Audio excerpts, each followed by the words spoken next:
हम इलेक्ट्रिसिटी का पार्ट 3 लेकर आए हैं दोस्तों। पार्ट 3 जो कि है हमारा factors depend on resistance of conductor.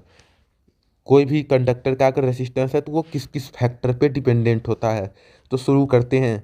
Resistance हमारा किसी भी यूनिफॉर्म मेटेलिक कंडक्टर का किस पे डिपेंडेंट होता है, तो लेंथ ऑफ कंडक्टर पे डायरेक्टली प्रोपोर्शनल होगा। यानी अगर लेंथ को डबल कर दें तो हमारा क्या हो जाएगा, रेसिस्टेंस भी डबल हो जाएगा। उसके बाद फिर inversely proportional to area of cross section, यानी कि अगर कोई भी क्रॉस सेक्शन का अगर हम लोग एरिया को कम कर दें, यानी कि उसके रेडियस को कम कर दें, तो उससे क्या होगा, हमारा रेसिस्टेंस यानी कि 1/A = रेसिस्टेंस, यानी कि inversely proportional to area of cross section. तो ये हो गया हमारा फॉर्मूला नंबर 1, ये हो गया हमारा फॉर्मूला नंबर 2। एक और चीज़ पर डिपेंडेंट होता है जो कि है हमारा टेम्परेचर। अगर हम लोग टेम्परेचर इंक्रीज कर दे तो रेसिस्टेंस भी इंक्रीज हो जाएगा। अगर हम लोग टेम्परेचर डिक्रीज कर दे तो रेसिस्टेंस भी डिक्रीज हो जाएगा। उसका अगला है नेचर ऑफ मटेरियल, यानी कि अगर हम लोग सेम मटेरियल ले लेंगे तब तो रेसिस्टेंस हमेशा सेम हो जाएगा। लेकिन आपको हम एक एग्जांपल से समझाते हैं। मानकर चलिए कि ये आप दो रॉड ले रहे हैं, एक आयरन रॉड एक कॉपर रॉड। तो आप देखेंगे अगर सेम लेंथ का ले रहे, ये भी एल है और कॉपर का भी एल है, यानी और same area of cross section है दोनों का, फिर भी क्या होगा, इसका रेसिस्टेंस कम ज़्यादा हो सकता है। तो ये किस पे डिपेंडेंट होता है, मटेरियल पे।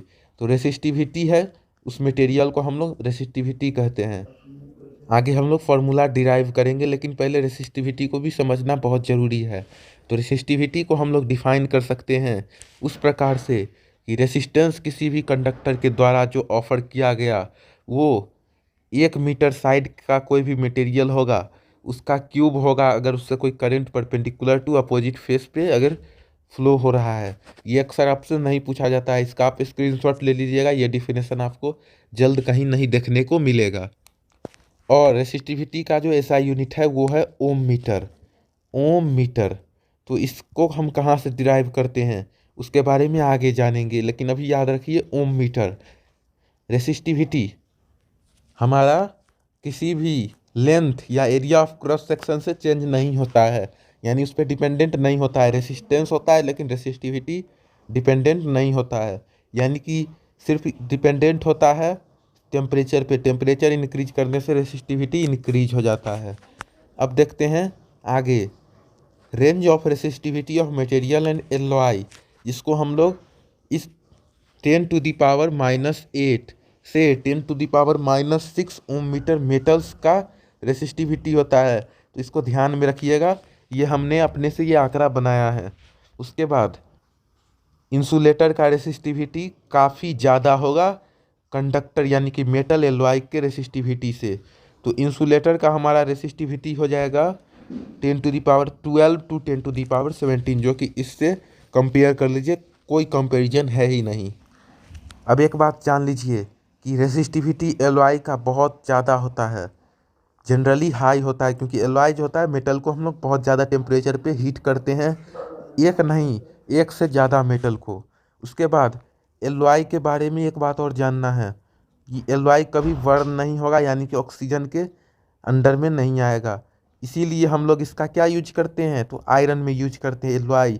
जैसे कि हमारा हो गया नाइक्रोम, नाइक्रोम हो गया, फिर टंगस्टन हो गया इलेक्ट्रिक बल्ब में। ये सब क्या है, एलॉय है। जैसे कि नाइक्रोम हमारा निकेल और कॉपर से मिलकर बना है, तो ये हो गया हमारा नाइक्रोम। उसके बाद होता है हमारा क्रोमियम, कॉपर और एल्युमिनियम से मिलकर बना होता है। और हम लोग नाइक्रोम का जनरली यूज इलेक्ट्रिक आयरन में करते हैं, क्योंकि बहुत ज़्यादा टेम्परेचर पे भी ये मेल्ट नहीं करेगा, बर्न नहीं होगा।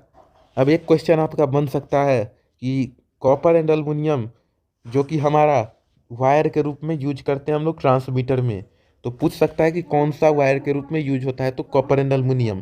क्यों यूज होता है, क्योंकि इसका जो रेसिस्टिविटी होता है बहुत ही कम होता है। आपको मैंने बताया कि कॉपर एल्युमिनियम का रेसिस्टिविटी 10⁻−15 -17 इसी के लगभग में होता है, यानी कि ये क्या है, बहुत ज़्यादा है। ज़्यादा नहीं है, कम है, बहुत कम है।